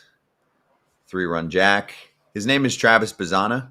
He was the number 1 overall pick in last year's draft. Kratz, you were the one giving crap to Stephen Vogt, Cleveland skipper, right? At the award ceremony a month back, weren't you like, come on, give him a shot? And he was like, we haven't even been to camp yet for you to criticize me. I mean, 100%. And he shot it down, and then my guy goes out and hits a tater in the 9th inning when AJ never had seen a 9th inning in spring training. But, yes, this is why you give dudes like that a shot. You give them a shot, and you know what? I get it. It's spring training. He's not making the team because he hits 10 dingers in his 18 spring training at-bats, but it allows the big league staff to get eyes on you. It allows the coaches who, the infield coach probably is never going to get to see him. Voter might get to see videos of him, and now you get to see him, how he moves around. And, oh, yeah, they got rid of a second baseman recently, but to me, the Guardians never move their prospects very fast. They always do the whole, great half a season. Now you go to the next level. Then the next season you start the same level with their position players. And I think sometimes you got to think outside the box, especially with a dude like this, not just because he hit a homer in spring, but because you picked him where you picked him in the draft because of what he can do. Yeah, I listen.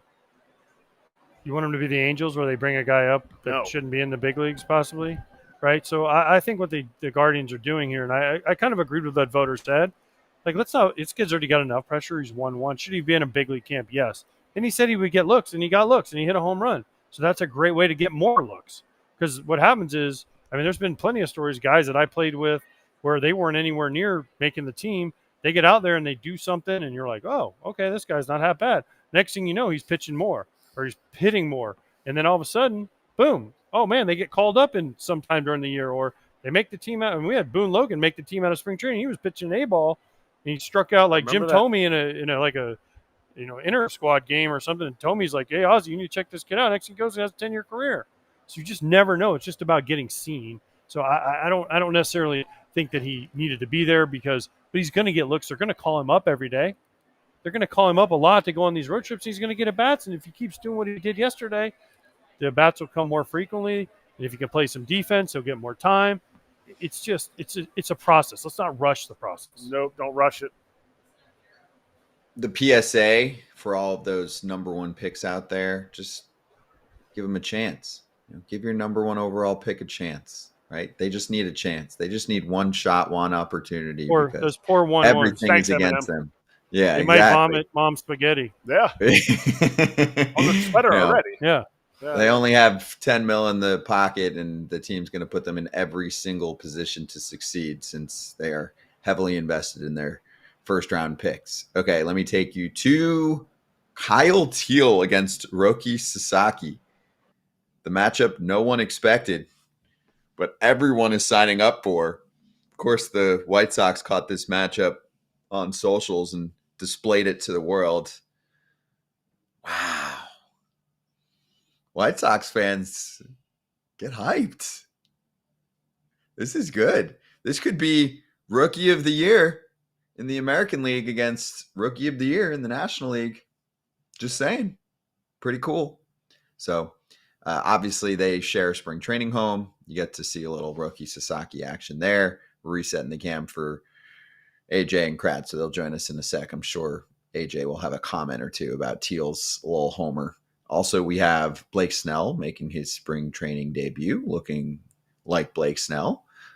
His spring training debut in a Dodger uniform and part of a rotation that could have really 5 number ones in it. And Blake Snell might rack up the most innings among all of them. I would say right now he is probably the front runner to lead that team in innings pitched. So we'll see what that looks like. All right, they're back. Whatever Kyle Scott Teel. Did you ever Roki face back Sasaki? to the Roki? Back to the Roki and Kyle Teel. Did you ever do that? What? Go just face live at bats against another team's pitchers? No, not if it wasn't a game. I mean, if it was like I've a never minor seen league that guy, before. I've never done it against another. Even when we shared a complex, we would play like before the season, like before the game started, we would play like controlled scrimmage games against the other team. Like roll it up when Yeah, somebody's but pitch it count was never just like let's go have at bats off another team's Here, we're going pitcher. to set a screen up and go get live at bats. I've never seen that. I've never seen that. When I saw that video, I was like, I had to watch it a couple times because it said Kyle Teel versus Roki Sasaki. I'm like, this is they must have gotten wrong guy. Like There's no defense. There's no defense. He doesn't run. He doesn't have a jersey on. Oh, I'd be walking all over them bases. Oh my gosh, I would run to second first. Run backwards, zigzag, backwards. Touch all the foul poles. Why not? But okay, good. I'm glad I'm not the only person, and I've seen a lot of things go on. I've never even seen like minor leaguers do it, where like Peoria is the Mariners and the Padres, the Cardinals are the Marlins and the Cardinals at Jupiter. I've never even seen the minor leaguers do that. Like, hey, we got a couple big league guys that want to come over and pitch, or hey, face some of our minor league guys. You play a game. You play in like a game structure. They're doing that over at the Cloverleaf here in Tampa today. Some of the guys were saying they were going over there to hit Spencer Jones, and you sit there. Luke Weaver was throwing on the back. Luke Weaver was throwing on the back. But they throw. I mean, right according here. to you, Stroman and Rodon were going in their street clothes. Hey, so, I mean, but they're not going to face the Clearwaters. You never the know. Phillies Maybe aren't the Phillies sending are busting Bryce people over. Harper. Bryce Maybe Harper the will Blue face Jays a are sending live. people over to get some extra. Yeah, it's called a game. Vlad's coming over just to hit off Rodon. I've never seen it. So if somebody from the White Sox can answer this, or the Dodgers, I would love to know if this normally happens over at Camelback Ranch. Hey. Well, I'm all for it. I'm all for it. While they could chat, Don't let's let step him. aside for a quick sec. FT fam, be right back. Wrong door. Sorry, Ollie Marmol he just gave me a wet willy.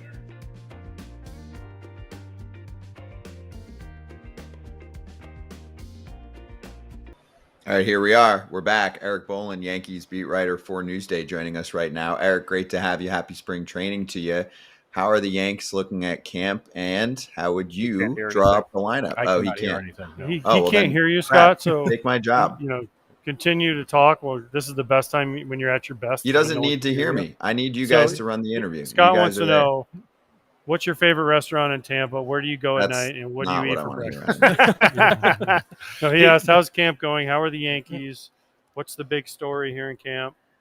I mean, really, it's been kind of a quiet camp. Really? I knock on wood when Stroman I say that. And all that stuff I was going to happening? say, with the exception of elbows, the Marcus Stroman situation, and of course Giancarlo Stanton now being out of camp indefinitely, going back to New York for personal reasons. But trust me, I've covered, this is my 17th year covering the Yankees, so on the scale of camp controversy or really distracting types of things, this would be at the bottom of the list. And the thing with Stroman, and maybe we'll get into it a little bit more, but I know what his reputation has been in other stops, but he is a beloved teammate in there. He has no issues whatsoever in the clubhouse, which is, as you guys know, is all that matters. It doesn't matter what media narratives are, et cetera. As long as you're good in the clubhouse, and Stroman is more than good in that clubhouse, and I can only speak to him in the Yankees clubhouse, there's really no issues there.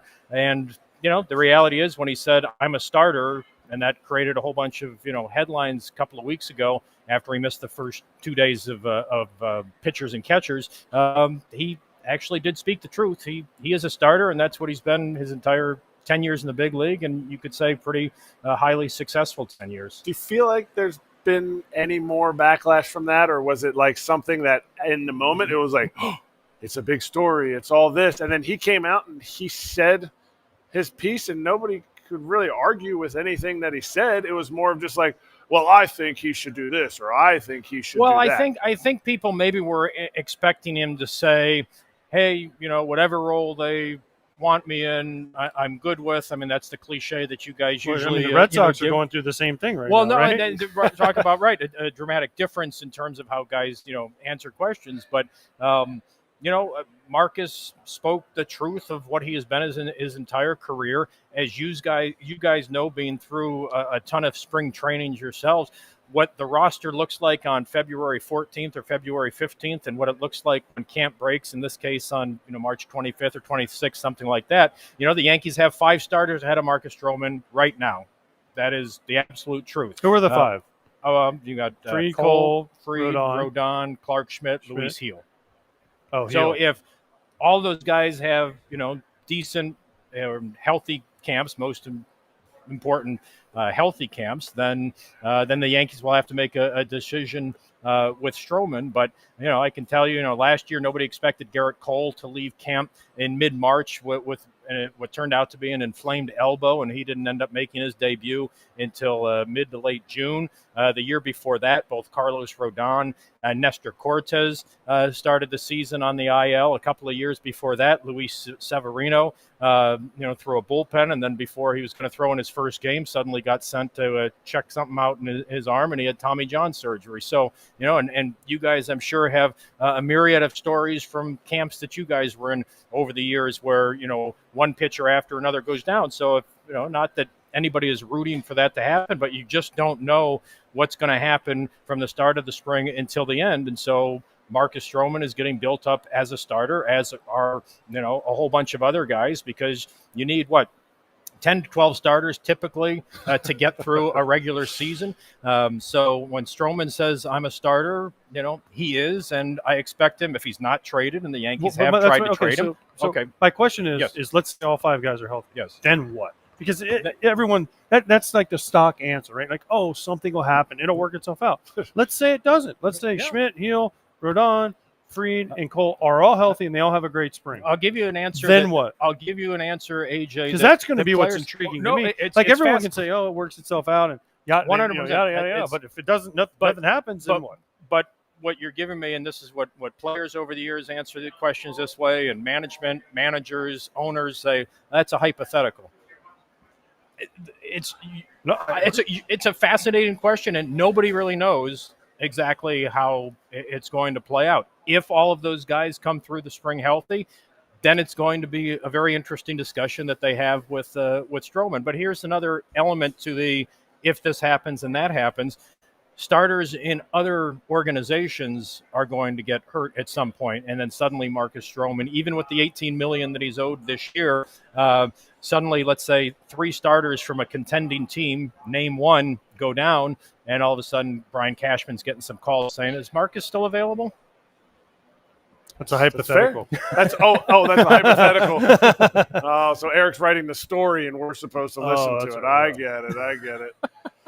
Who's going to be their – we talk about additions all the time. Who's going to be their biggest loss from last year's team? Because they lost some guys. And I'll give you some time to think about it. Soto? I mean, because – yeah, go ahead. Well, I mean, look, here's the thing. And one of the narratives around the Yankees, and I've certainly written this too, is that there is the potential that they are better top to bottom in their lineup this year than they were last season with Soto. However, talking to – opposing pitchers that faced that duo last year, opposing managers that faced that duo last year. I had a bench coach in the American League from another team talking to him right after Soto signed with the Mets. And he asked me, he goes, how's the organization taking it? And I said, well, in all honesty, there's some degree of relief just because now they can address a whole lot of other holes on their roster. And they were not going to be able to do that financially had Soto taken the $760 million that the Yankees had offered. And he said, I get it. I understand that. Agree with some of it. He goes, let me just give you the perspective from the opposing dugout. There was nothing in the game like those two back-to-back. And you were literally terrorized in the opposing dugout, wondering, when are those two, insert expletives there, coming up again? Because it seemed like they were up every friggin' inning. He didn't say friggin'. And he said, I guarantee you, if that's what we were thinking in the dugout, that's in the pitcher's mind too. You know, how much of this game is mental? You guys, talk about that all the time. You plant something in a pitcher's head, whether it's a reliever, the starter, how many times is the starter going to face those two guys back to back? And so the Yankees lineup, it may be, we don't know. There's a lot of questions involved with it. How much does Goldschmidt have left? Bellinger, 4 of his last 5 years haven't been up to certainly his standards. But nothing's happened yet. And again, you can't duplicate the Soto-Judge dynamic. We have no idea how that's going to play out. So I think pitchers are certainly relieved, opposing team pitchers. But, until the offense proves otherwise, their biggest loss, you still have to say it's Juan Soto. Currently today, we know Stanton's in New York with elbows, personal issues, all that stuff. Also currently today, a former MVP candidate, Platinum Glover, made a 3.5-hour drive from Jupiter to play in a game against a team that may or may not have openings. I know you're missing a bat. I know the Yankees are missing a bat in G, and you don't know how that's going to play out. It just seems like too much of a coincidence that he made the trip here to not showcase himself to a team that might need a third baseman and a bat short right now.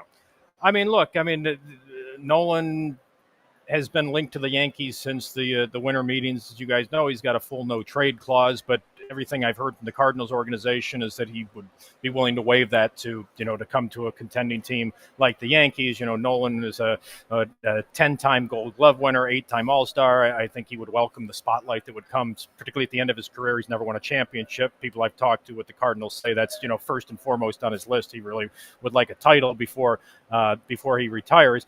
It's really right now it's finances. The Yankees, if they're able to trade Marcus Stroman, that would free up $18 million. Then suddenly, Nolan's salary, what he's owed, would maybe fit in, a little bit more. So because the spending for now, kind of Hal Steinbrenner, the owner, has turned that spigot off, but circumstances changed, as we were talking about with the Stroman situation. I will say I talked to Nolan on the field after batting practice here today, and I asked him, I said, when's the last time you've made a 3.5-hour drive cross state? And he said, well, it's been a while. But he said, I don't like to take consecutive days off in the spring.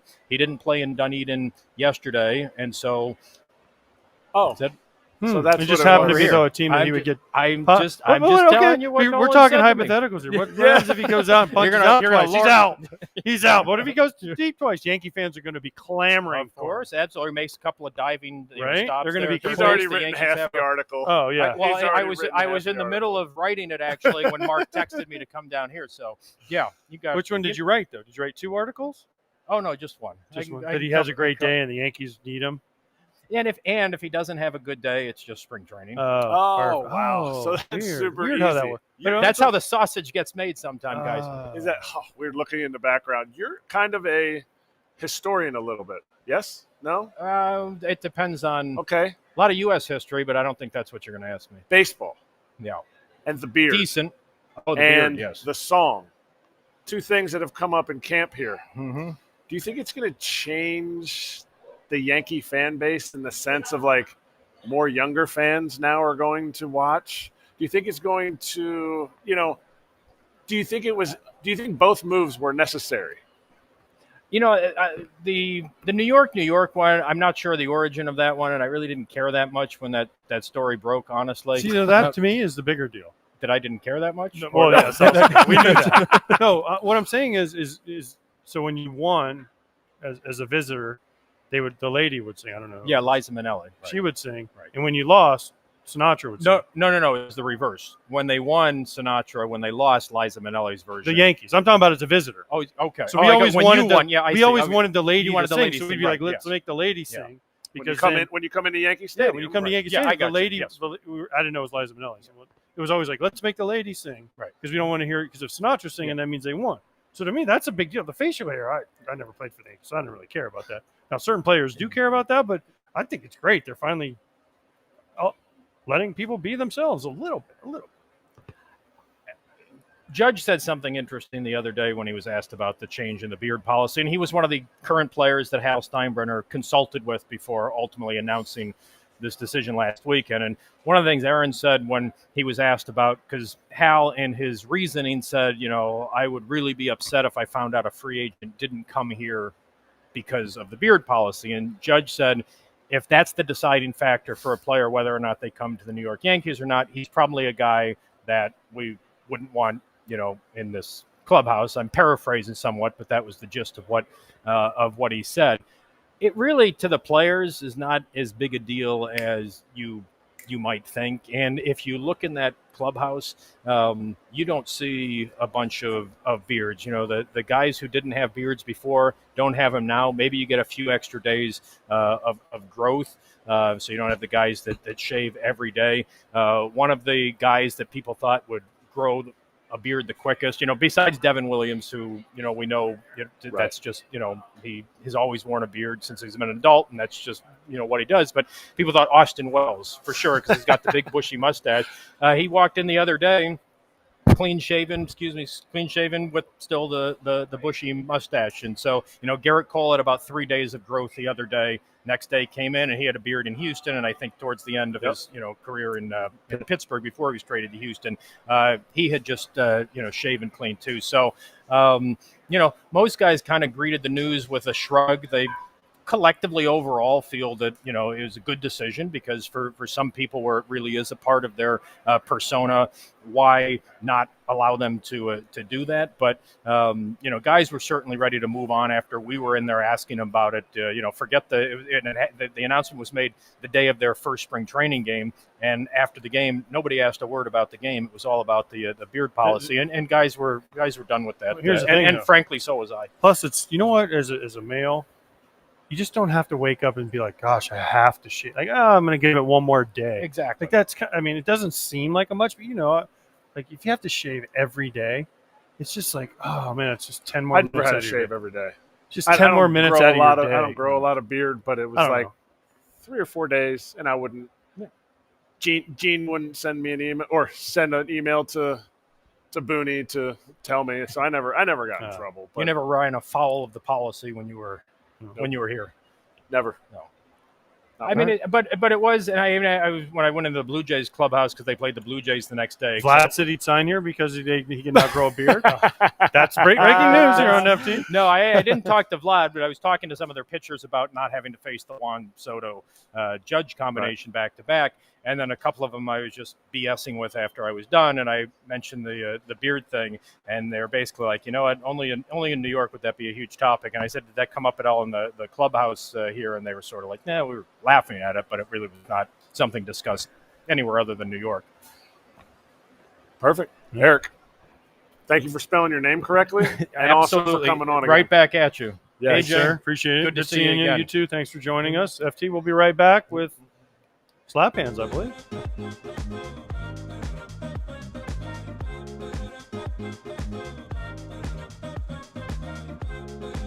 You guys mean fielding independent pitching, don't you? This is where we break down statistics, and I try to give you. Get out of here, Trevor. It's time for your BetMGM futures look at Brent Rooker. No, you can. Everyone can. I'm okay with it. 34.5 homers. We going up or down on this? I need analysis on Sacramento. AJ Kratz. It's going to play. Can you hear me? Yeah, I hear you now. Hear you. I think they muted us, but I'm gonna say I'm not touching this. I mean, because I don't know how it's going to play. I don't know how Sacramento's going to play. Thank you too. I don't know how it's going to play. How Sacramento? I mean, I played there 25 years ago. Like I don't know. And it was a good place to hit, but I just don't know because it's different. So I'm saying don't touch it. I mean, for me personally, I hope Rooker hits more than that, just from a personal standpoint because I like him. But other than that, I do not touch this. It's one of those things that the number's going to go up if it plays like a PCL park. But as far as PCL parks go, it's not one of the bigger ones. I mean, it's not one of the ones that a ton of dudes hit a ton of homers. It's one of the ones that was more fair. But you're also playing in Tucson at the time. You're also playing in Reno. You're playing in places where it's just you're on the moon. And Albuquerque. Albuquerque. Sac wasn't one of those, but it doesn't mean when you put big leaguers in a minor league park that it's not going to get bigger. That's what I'm saying. You're saying it wasn't one of those top hitting parks in that league, but where does it compare to a big league park? It still could be a bandbox. Did you get that vibe, or it's too hard to tell based on comps? It's hard to tell because they do use big league balls in AAA now, so it's a little bit different. But it's not big league hitters. It's not big league pitching. It's not big league atmosphere. It's not big league everything. So I don't know. It's too early to tell. Until I see, you're going to have to see a month or two of games before you can decide it. Because remember, Toronto used to be a great place to hit. They moved the fences, and everyone's like, "Oh, it's a pitcher's park." Like, wait, what happened? It's the same park. And I never played in SAC. I played in every AAA stadium. That's one of them I didn't. All right, I'm taking the under on that one. From February 16th to March 2nd, so starting 10 days ago and now lasting for another week or so, if you're in New Jersey, Michigan, or Pennsylvania, go check out the BetMGM Poker Winter Online Championships for a chance to compete for a prize pool of over $1.5 million guaranteed over those 21 trophy events that are happening right now. And also, you could claim a share of an additional $10K on the Winter Online Championships leaderboard.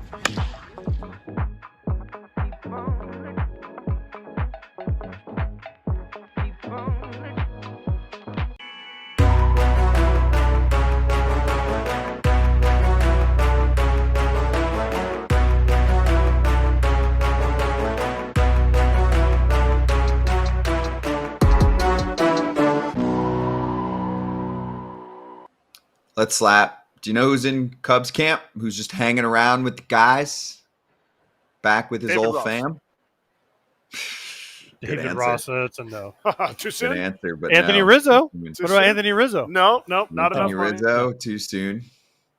By the way, the other thing I thought about with Rizzo was how he was insulted about their extension offer. He would have made more money with that extension from the Cubs. The Cubs got a lot of crap back then for offering extensions to everyone, and some of the guys did better, like Chris Bryant, and some didn't. Just saying. Anyway, it happens.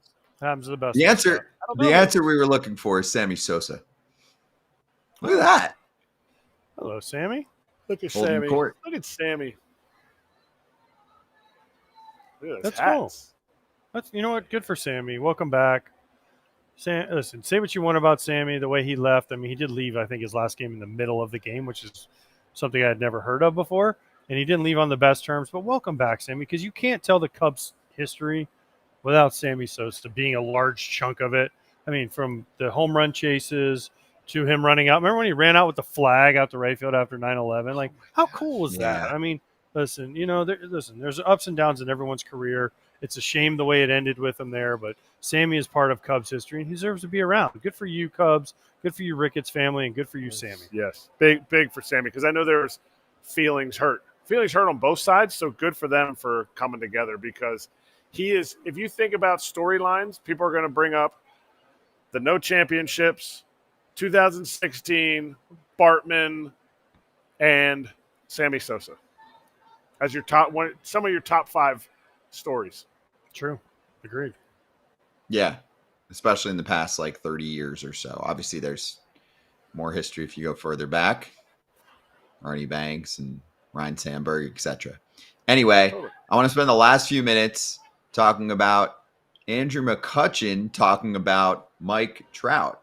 AJ, we didn't get to really slice up those comments, but did you take it as Kutch saying, hey, Trouty, you were a legend, but if you want to stay on the field, maybe you take some of those DH spots on certain days where you're feeling it?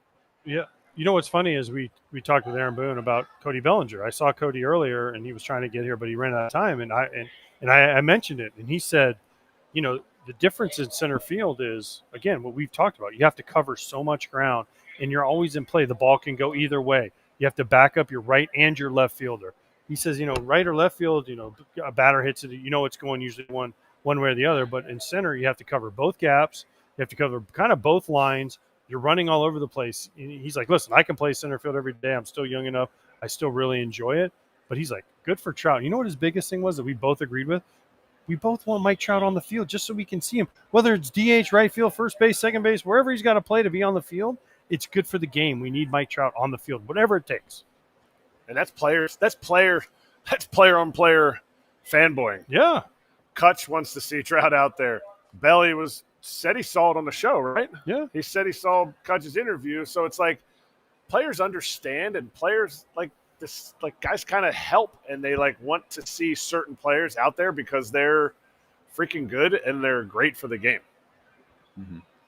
Kratz hats at the buzzer here. Obvious, another new era special, but Boone came out with the pants on and they matched. It really made the hat. I might not wear the hat many other places, but appreciate your new era. Yankees hat, the home hat. I had the gray one on the other day. I like the gray one better for an everyday hat. 30 seconds left. Say your thank yous.